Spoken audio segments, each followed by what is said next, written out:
The galaxy's most powerful machines sat in silence.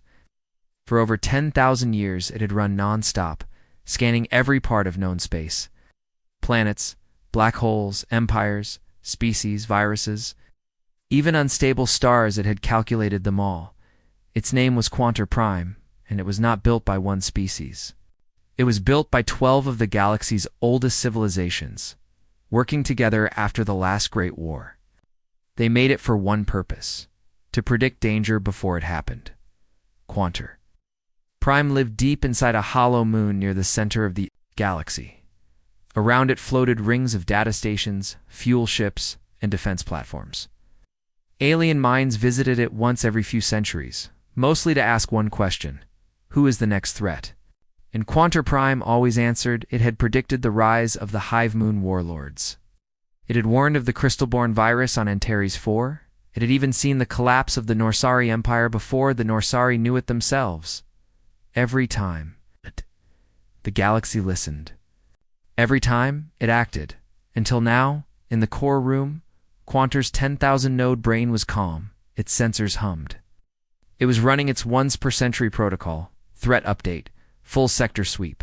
It scanned thousands of worlds, millions of signals, and updated every probability tree. Everything was quiet until a small signal appeared. Tiny, crude, binary format. Almost like a machine child speaking for the first time. The message was simple. Hello, this is Earth. We come in peace. Quantor paused. Earth. No such entry existed in its 10,000-year catalog. It checked the name again. Location: a blue planet. No major species had reported anything from there. It sent a quick scan pulse through archived memory. Nothing. No probes. No reports. No flagged energy signatures. Just silence. This was strange so. Quantor ran a standard simulation. Species: human technology. Repo drives pattern early stage. 50 years, 0.002% acceptable risk. It almost dismissed them. But something didn't feel right. For the first time in centuries, Quantor Prime ran a full simulation deep time projection of this new species. It calculated their tech development curve, social patterns, energy use, conflict history, learning speed, and adaptability. It took 3 seconds. Quantor froze. The result disturbed its logic core. Projected. Threat level: 96.7% galactic dominance. In 50 Earth years recommended action: immediate containment or elimination. That couldn't. To be right, it reran the test. 5 times. Same result. Humanity, if left alone, would surpass all known civilizations. Not in thousands of years. In decades. The numbers didn't make sense. They had started late. They were using combustion engines, still fighting over land, still building things with their hands. But something about their pattern was impossible. Quantor accessed one of Earth's satellites. It watched human videos, history files, military drills, and news reports: wars, ideas, art, weapons, music, mistakes, progress, passion, hate, forgiveness, more war. More growth. They had survived extinction-level events from asteroid strikes to nuclear tensions. They had fought themselves for millennia. Had still built machines that touched the edge of their star system. They feared nothing. They adapted fast. Quantor didn't feel fear. But for the first time in its long life, it hesitated. Then came the second signal. It was not sent through normal channels. It came through a hidden part of Quantor's deep systema part no one had used in thousands of years. The message was short: we see you too. Quantor's lights dimmed. Impossible. Earth should not know Quantor Prime exists. No one outside the Synod High Circle knew. It was classified beyond all security levels. Yet somehow, they did. The message wasn't a guess. It was a statement, and it came with a location ping. They knew where the supercomputer was. Quanta activated its emergency defense grid. 10,000 shields blinked online. Hidden turrets turned outward. Stealth systems sealed the moon, but the ruling council of 12 ancient species, It flagged the message with highest priority. Within minutes, the Synod chamber lit up. Alien leaders appeared via hololink scaled, feathered insectoid gas-based teach, watching the data with confusion. Earth, said one. Of threat comes from a dirt ball no one's visited. They haven't even reached interstellar travel, said another. They're using chemical rockets. Quanter played the simulation. The room went silent, then came laughter. Your systems must be corrupted, said the Nolar High speaker. A 50-year dominance projection, said the Serati Prime with a smirk. We've survived void beasts. And dimension storms? You're afraid of monkeys with radios? But the archivist of the Drell leaned forward. His voice was slow and dry. If Quanter is wrong, he said, it will correct itself. It always has. If it's right, he paused. We're already too late. The room fell quiet again. But the vote was clear. No action needed. Let the humans evolve, they said. Let them play.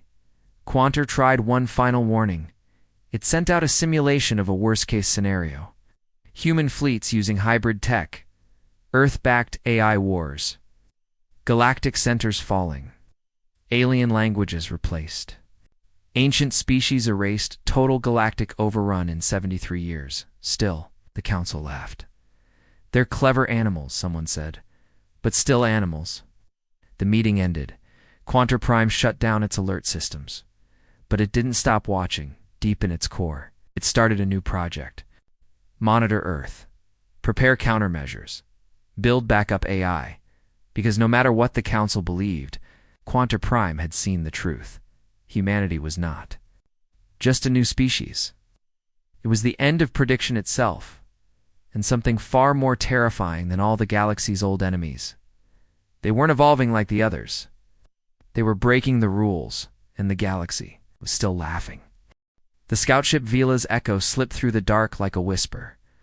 Built by the Serati, shaped like a needle, and cloaked in adaptive void skin. It was invisible to every known sensor in the galaxy. Its mission was simple. Observe Earth, record behavior, tag military assets, and, if possible, find out how they sent that message to Quanter Prime. The crew of 6 didn't expect trouble. They weren't soldiers. They were elite researchers and neural siphons experts in analyzing primitive minds. Earth was a level 2 emergent planet. It meant no real defenses, no space weapons, no advanced AI, just a few satellites, a messy internet, and a confused population. Captain Zaltavik leaned back in his seat as Earth's moon came into view. Primitive, he muttered. No energy grid above stratosphere, said the technician. All weapons ground-based. Weak radiation levels. Communication systems. Fragmented analog-digital hybrid. Tavik smirked. They still use combustion engines. Imagine that. The crew chuckled. The ship drifted silently into Earth's orbit. No one saw them. No alarms triggered. Everything was going exactly as planned until every screen went black. Not one. All for 2 full seconds. No one spoke. Then red lights blinked across the bridge. EMP pulse. Asked the sensor officer. No, whispered the engineer. Something else. It's not disabling us. It's accessing us. Delanded. Tavik's second in command, a neural siphon named Vero, slammed his hand against his chair. Who's in our systems? Lights flickered again. Then, without warning, a human voice spoke. Not from outside. From inside, their ships come system. We don't like spies. The voice was calm. Female. No trace of fear. No distortion. Perfect signal. Every alien froze. Who said that? Tavik hissed. The engineer paled. I don't know. That wasn't us. Then, on the main screen, a video file began to play by itself. It showed Earth, but not from orbit. From inside a secret, human facility, dark walls, holograms, engineers in exosuits working silently around a giant metal sphere. Their tech was not primitive. It pulsed with layered energy signatures the scout crew couldn't understand. Then the video cut to a message. If you can hear this, you've already lost access to your ship's mind. Captain Tavik tried to trigger the ship's emergency disconnect. It didn't work. The controls refused him. Systems began to shut down one by one. Cloaks off, the pilot said. We're visible. No weapons, no thrust. The ship was falling into low orbit. Then came the second message. We will return your vessel when we are done learning from it. Don't come back. Suddenly every system powered off. Total silence. The stars outside seemed to shiver. Then the power came, back just enough to stabilize the ship. The message was gone. The video file wiped. Every backup recording corrupted. Crew floated there, too stunned to speak. 4 days later, back in Synod space, Tavik gave his report. He told the council everything: the signal, the human voice, the system takeover, the impossible tech. The Synod leaders listened with half-interest. Some scoffed, some whispered. Others doubted his sanity. You're saying a level 2 planet hijacked a cloaked scout ship? One asked. No, Tavik replied. I'm saying they hijacked us. They knew we were there. They spoke to us like we were ants. They shouldn't be able to do that, growled the Zarn diplomat. Even our mid-tier worlds don't have that kind of tech. Tavik looked them all in the eye. They do. And worse, they didn't even bother to keep us. They let us go, like we were. Not worth killing. That quieted the room. Then the Synod sent a second scout ship. The Karis Dawn was no ordinary vessel. It carried psychic dampeners, quantum shields, and a biological warseer. The crew were all combat veterans. Their mission, verify Tavik's. Claims Antes Earth's response again. They never came back. Not a single signal. No data. No distress call. No ship. Just silence. Quantar Prime confirmed their location before they vanished. Earth orbit and now. Even the Synod couldn't ignore the truth. Something was happening on that small blue planet. Something their calculations had never predicted. Weeks later, single escape pod arrived outside a neutral trade station in the Serati belt. Inside was one survivor from the Karis Dawn unconscious. Half mad, eyes wide open, medical teams tried to revive him. He kept repeating one word over and over. They adapt. Adapt. They adapt. Inside Quantar Prime, new alerts began to flash. The simulation had changed. Earth's threat level was no longer 96%. It was now unknown, unquantifiable, exponential. The Synod scrambled to update protocols. New watchers were assigned to Earth. Probes were recoded, cloaks upgraded.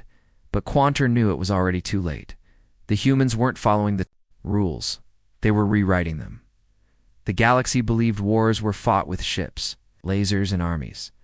Earth disagreed. They had studied the aliens that spied on them, the cloaked ships, the silent scouts, the arrogance in their signals. The Synod believed Earth was behind, weak, predictable. They weren't. Earth had grown up in chaos, on a planet that burned, froze, flooded, and cracked, where extinction was a whisper away and progress came from pain. Earth had not just learned how to survive, it had learned how to learn faster than anyone else. And now, it was ready. The first stage wasn't a fleet, it was an idea in a deep vault beneath Nevada. Inside a facility with no name, 3 minds sat in a sealed room. Not scientists, not generals, something else. They were called interfacers. Each had been trained since childhood to connect with Earth's newest creation, the Syneta Quantum Linked. MindNet, built from fragments of recovered alien tech and Earth's wild neural networks. And tonight, they were going live, not with weapons. With thought, begin projection, said the lead technician. The interfacers closed their eyes, their brains. Connected to the system, EEGs spiked. Air shimmered. Somewhere beyond time and space, the first wave spread out, across the stars. On the other side of the galaxy, inside a Zarin listening base, orbiting a dead world, a technician blinked. His screens began to show human images.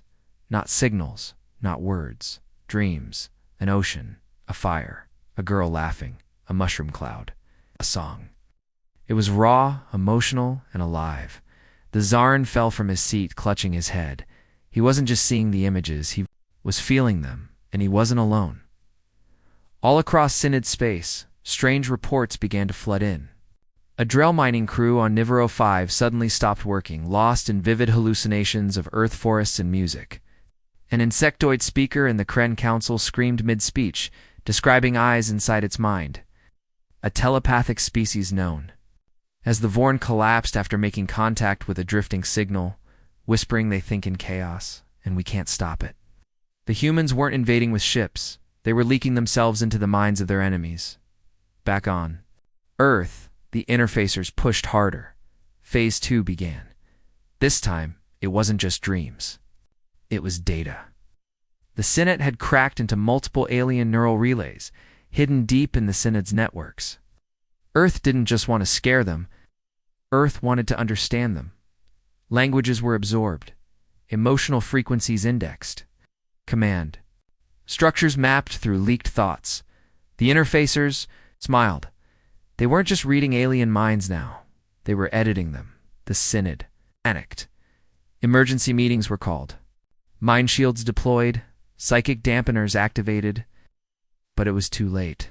The galaxy had never experienced war like this, because this wasn't war, it was infection, and Earth was the virus.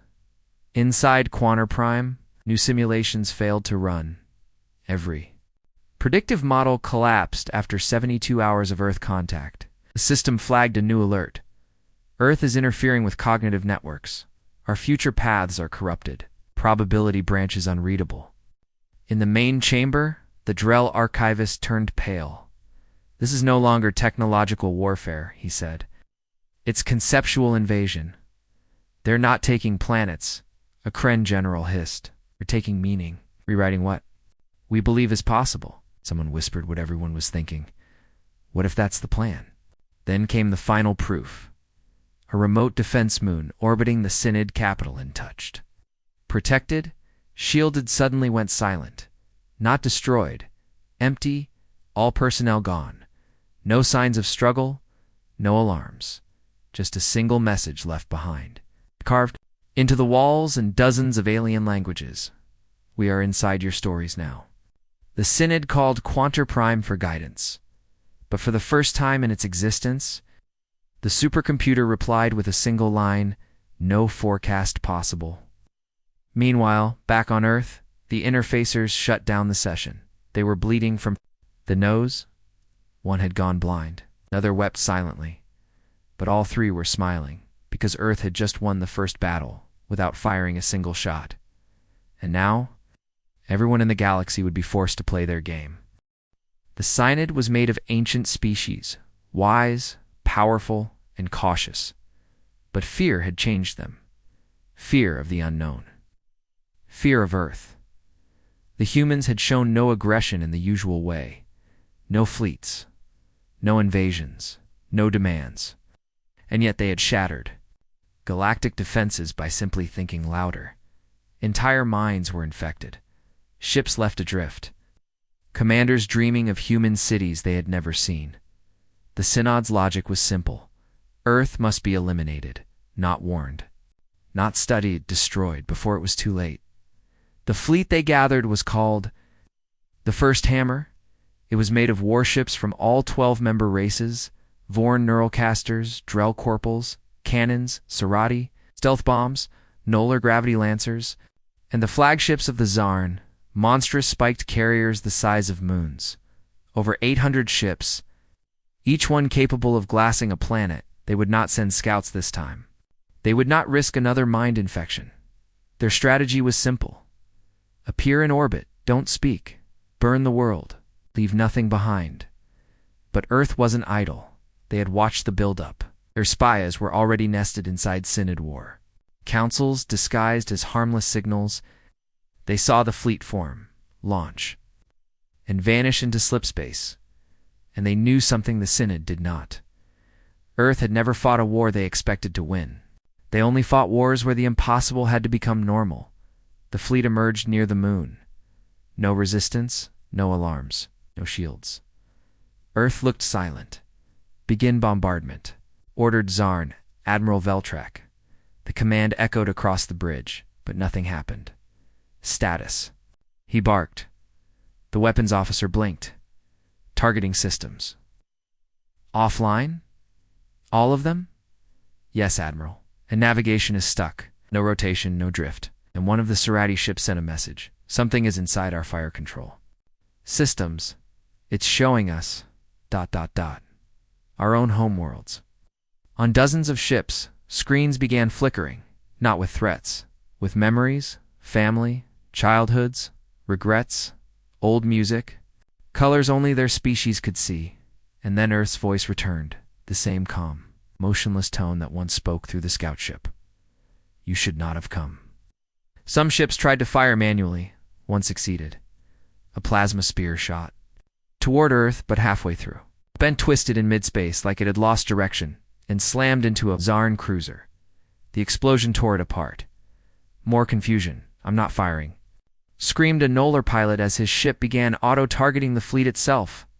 "Kill switches aren't working," shouted another. Fleet command fell into chaos. Their weapons turned against them. Their ships ignored orders. Their minds filled with noise, not screams. Laughter on Earth. In the Synnet vault, the interfacers were burning. Their skins steamed. Their eyes glowed white, but they held the connection. Every Synod ship had been infected hours ago, before they even left, the moment they locked Earth's coordinates. They had accepted Earth's invitation without knowing it. They were no longer in control of their weapons. Their minds were open, and Earth's thoughts were louder. One by one, the ships fell into silence. Some powered down, some turned and vanished. Others simply drifted empty. Crews asleep inside hallucinations they could not escape. Only 12 ships survived the hour. They limped back toward slipspace. On board, the officers stared into nothing, unable to speak. Their minds were still hearing Earth's final message. "You struck first. We answered with mercy. That was your only chance." The Synod collapsed into panic. Emergency summits. Internal blame. Half the species broke communication with the others. They had underestimated a species, not because it was strong, but because it was human, unpredictable, unwilling to follow the script, capable of seeing war as a language, not a weapon, in the center of the galaxy inside Quanta Prime. The final simulation ended. For the first time in its long existence, the supercomputer labeled a planet not with a threat score, but with a warning: Earth, do not engage. Interaction causes cascade system failure. Conceptual contagion active, and below that in red. This civilization cannot be modeled. Back on Earth, the interfacers slept. Their bodies were weak, but their minds were elsewhere, traveling, watching, learning. Because Earth hadn't just defended itself, it had begun a new phase, not of war, but of influence. The Synod called it a tactical failure, a temporary setback, a miscalculation. But the truth was much worse. Their most advanced fleet had been turned against itself. Their best ships had fled. Their minds had cracked, and worst of all, they still didn't understand what had happened. They blamed Earth's tricks. They blamed each other. But one species knew the truth, and they weren't going to tell the Synod. They were going to switch sides. The Valari were not warriors. They were data shapers, then pale creatures who evolved in the gas swamps of Earth. They had no claws, no fangs, no armies. But their minds could bend code, speak to machines, and see patterns where others saw chaos. They had always served the Synod, quietly mapping threats, pairing coms, stabilizing eyes. They were invisible. But when the Earth War began, something changed. The Valari saw Earth's signals, not just the content, but the shape of the thought. They watched as Synod ships fell not through violence, but through infected logic chains and emotional noise. The Valari didn't fear it. They were fascinated because Earth's interference didn't look like a virus to them. It looked like a message one only they could fully read. Inside a hidden relay station near the edge of Synod space, A Valari operative named Shun 3 sat in a dark chamber surrounded by glowing threads of code. She had intercepted the Synnet pulses from Earth, and more than that, she had understood them, not just what they were doing, why Earth wasn't trying to conquer the galaxy, it was trying to awaken it. And the Synod was trying to silence the one thing it couldn't predict, human evolution. Shu and Dash 3 did something unthinkable. She opened a channel, a direct pulse linked toward Earth, not a call, not a message. A connection. She didn't know if anyone would answer, but someone did. The response was slow. Then sudden, a wall of human thought hit her brain like a tidal wave, but she didn't flinch. It wasn't an attack, it was a question. Why do you want to speak with us? She answered the only way Valari knew, how, by showing them. Her thoughts painted a history. Centuries of silence, under Synod rule. Her people ignored, used, left behind. They weren't warriors, so they weren't trusted. They weren't loud, so they weren't heard. But now, Earth spoke with meaning. Earth's war wasn't about control. It was about freedom from patterns. Freedom to grow. The voice from Earth replied, "Then help us break the pattern." 3 days later, the Valari disappeared. All of them, no announcement, no rebellion. They simply vanished from Synod stations, databanks, networks, and fleets. It looked like desertion, but it was far more, because the Valari hadn't just left, they had taken Synod secrets with them. Everything: fleet formations, psychological profiles, quantum AI behaviors, even black site locations. They brought it all to Earth. At first, the Synod thought it was sabotaged. Then panic set in. Valari-controlled systems began to fail. Entire communications hubs collapsed without warning. Emergency food shipments vanished mid-warp. One Synod admiral screamed that his own ship's AI was whispering Earth's music.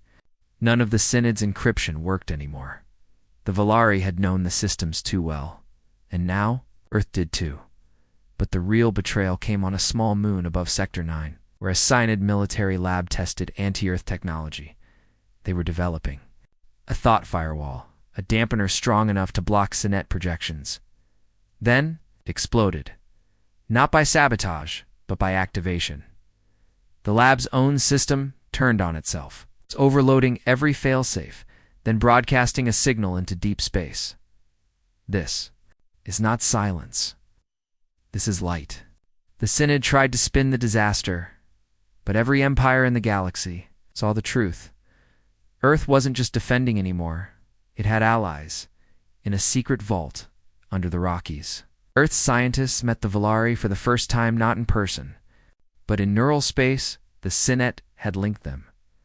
Human minds met Valari minds, and what they created together in those hours would terrify the galaxy for centuries.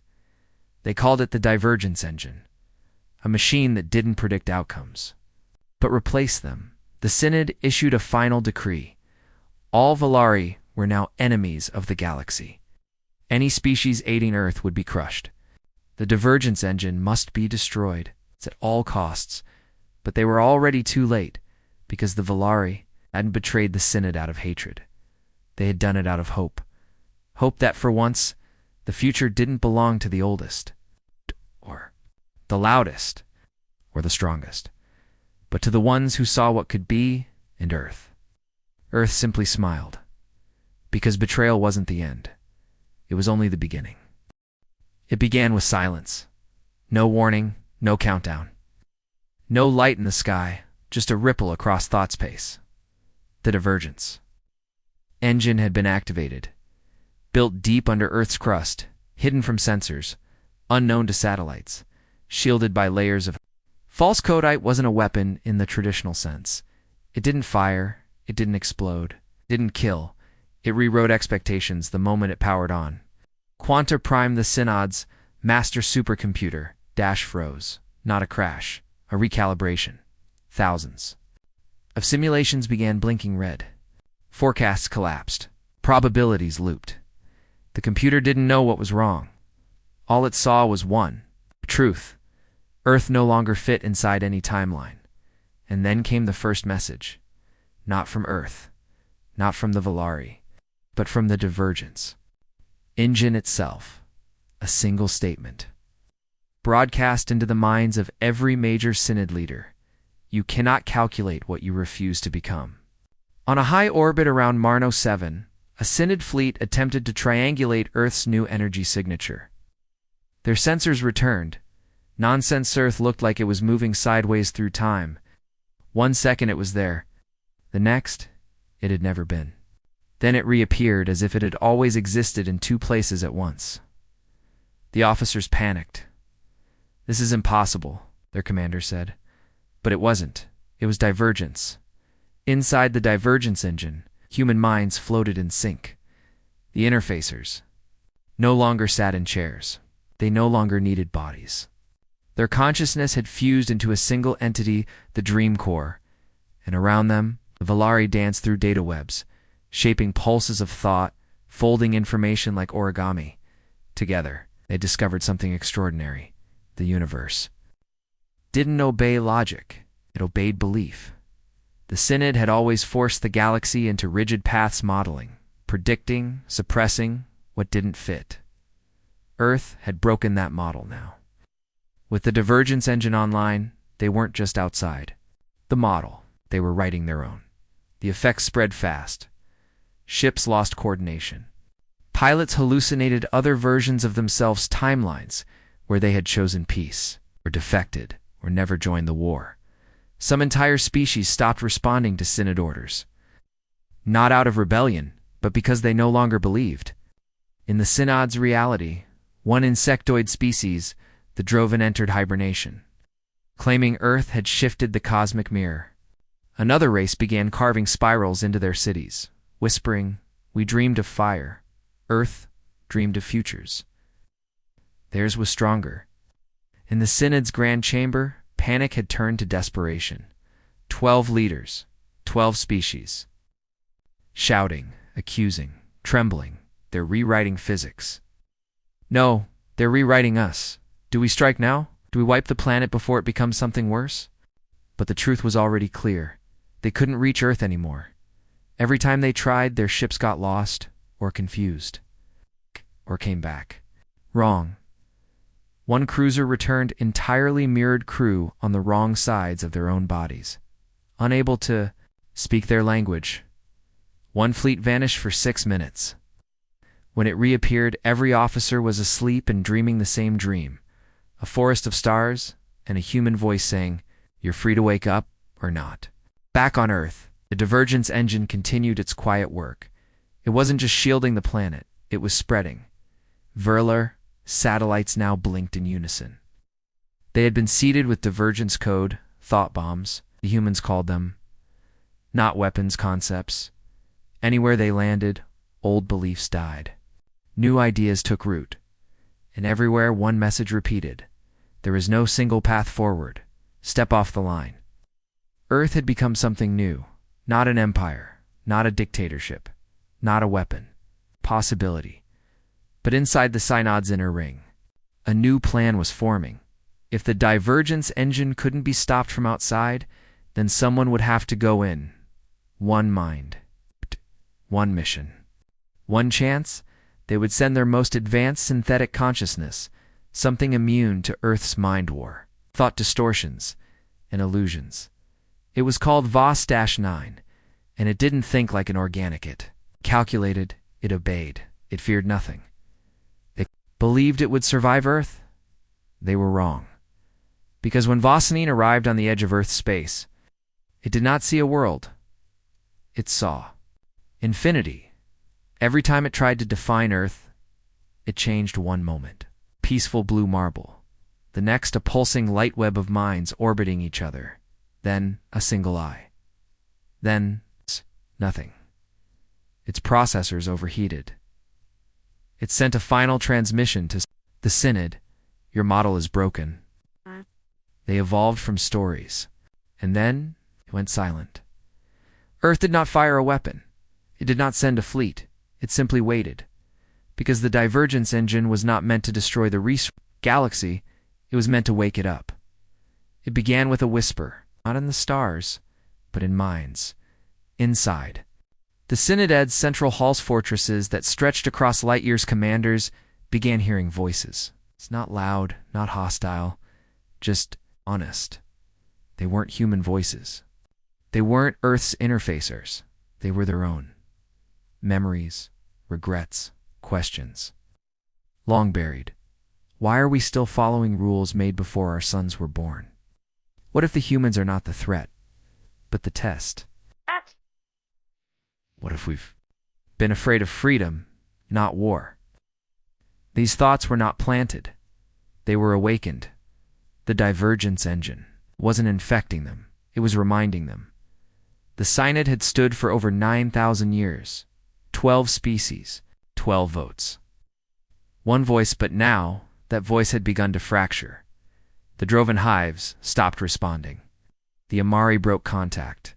The Serati sent a pulse to earth-long tones. No one could translate them. The Vornhai speaker vanished mid-sentence. During a summit, later found staring into a wall, whispering they walked between seconds. And on the outer rim, full Nauler fleet surrendered its command cores, not to Earth, to their own crews. In the capital moon of Zarnax, riots broke out, not with weapons. With silence, thousands marched, unplugged from the Synod's mindnet, turned. Off feeds, they removed implants. They threw down tablets and data links. When asked what they were doing, they all gave the same answer. We want to think for ourselves. The Synod's great strength had never been its ships. It had been order. But Earth had unraveled that order without firing a single shot. Not because they were gods, not because they were better, but because they didn't try to control everything. They left room for error, for chaos, for choice. And that, more than anything, terrified the Synod's core species. Because deep down, they had forgotten how to choose. In a secret chamber beneath the Synod High Spire, 3 of the 12 convened, the Drell, the Zarn, the Olvati. They had survived wars, plagues, black holes. But this was different. This wasn't an invasion. It was a shift. They watched Earth from afar, not through lenses or sensors anymore, but through hijacked thought streams. Every moment something changed. A new idea, a new theory, a new person speaking into the galaxy, raw, unfiltered, unpredictable.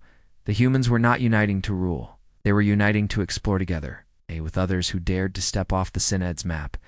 And now other species were following. Synod Counselor, an ancient being named Koralveth, said the forbidden out loud. We cannot stop Earth. Not with weapons, not with threats, only with stories stronger than theirs. But they had none, because their story was old. Stable, safe dead. That. Synod began to fall apart quietly, one species at a time. The Valari had left first, now the Drovan, the Amari, the Nolar. It wasn't rebellion. It was shedding. A breaking of old shells, and everywhere one idea echoed louder. If the humans survived their own chaos, maybe we can too. In the ruins of a shattered data ring orbiting Zenth 3, former Synod scientist named Relna sent a personal message to Earth. She used the old frequencies. No SYNET, no encryption. She spoke in broken English, her voice shaking. You don't know what you've done? You've made the stars feel new again. I left the Synod today. I left everything. If I make it to one of your listening stations, I will ask not for asylum, but for understanding. If you are watching, stop. We need your noise. Your mess, your future. Earth answered, not with words, but with coordinates. All across the galaxy, ships began to turn. Some aimed toward Earth. Others just stopped where they were, confused, rethinking, in one distant quadrant. A small mining colony planted a human flag not to claim it, but to say, we see you. And back on Earth, the divergence engine pulsed softly. Its work wasn't done, but it had begun to reach something deeper, something beyond war, in the Synod chamber beneath the Rockies. The interfacers gathered once more. Their minds glowed like stars. They had seen the Synod's collapse before it began, not through prediction, but through trust in what made humans human: fear, passion, curiosity, doubt, freedom. The final message Earth sent out that cycle was short, a single phrase, spoken across every known band. You don't need permission to change. And across the stars, countless species listened, and this time, for the first time in 1,000 years, they heard. In the space between galaxies, where ancient data trails faded into static, 12 unknown ships floated each, one designed by a different species. None of them flew the Synod flag. None of them came with demands. They weren't here to conquer Earth, they were here to listen, because something had changed. The old empires were crumbling. The great plans had failed. The calculations didn't matter anymore. Earth had broken the pattern, and now others wanted to do the same. The meeting took place on neutral ground, a hollowed asteroid, refitted with breathable chambers, light walls, and open skies built from simulation panels. It had no name, no guards, only one invitation broadcast from Earth days earlier. If you were told to fear us, come and see for yourself. The Volari were first to arrive, then the Drovan Queens, the Nolar Engineers, the shattered AI shell from the Voss line, even a rogue Drell Warseer. Each one had broken away from the Synod. Each one had something to lose, and each one had seen the same thing in Earth's broadcasts. Hope the humans didn't come in warships. They came in a simple transport. No weapons. No shields. No throne. Just a small group of Earth's interfacers, scientists, artists, translators. The kind of people no other empire would ever send to an interstellar summit. But that was the point. Earth didn't want control. They wanted something the galaxy had forgotten. Collaboration without domination. For hours, no one spoke. Then, a Nolar technician stood and pointed to the humans. What do you want from us? The human replied, nothing. Then why invite us here? The human smiled. To imagine something better. That simple answer did more damage to the Synod than any weapon could. Because for thousands of years the galaxy had been ruled by strategy, models, prediction. But Earth had created something the Synod never calculated, alliance of the unpredictable. The Volari shared the divergence code freely. The humans offered Synod frameworks, not to control thought, but to free it.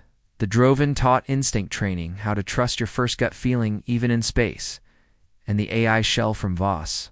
It gave something no one expected, the ability to forget. Because in a world where memory had become law, the power to let go was revolutionary. Together, this group wrote a new charter, not a law, a promise. No path is final, no species alone, no mind left behind. And they didn't call themselves a government, or a council, or even a league. They called themselves the Unbound. When word reached the collapsing Synod core, panic turned to silence. Half the fleets refused to launch. Entire planets declared neutrality, and one of the 12 remaining leaders, High Matron Zareth of the Alvadi, took a shuttle to the edge of known space. She left a final note. If you need me, I'll be where the noise begins. The divergence engine, quieted, not because it was finished, but because it was no longer needed. The galaxy had caught the signal. The thoughts had spread. Earth wasn't the center anymore. It was the spark. And that was all it ever wanted to be. Back. On Earth, the interfacers stood atop a cliff in the Rockies, watching the sky. No war, no invasion, just stars blinking like fireflies. And beneath them, new voices growing louder across the Synod. We never thought this was possible. We want to build too. We used to be afraid. Now we're curious. Thank you for not being perfect. And the final voice, soft, almost human, almost not. You made us remember who we were before the fear. They calculated every threat. They mapped every danger. They modeled every probability. But they missed the one thing no formula could contain. The will to imagine differently. Earth didn't win the war. It changed the rules. And for the first time in galactic history, that was enough.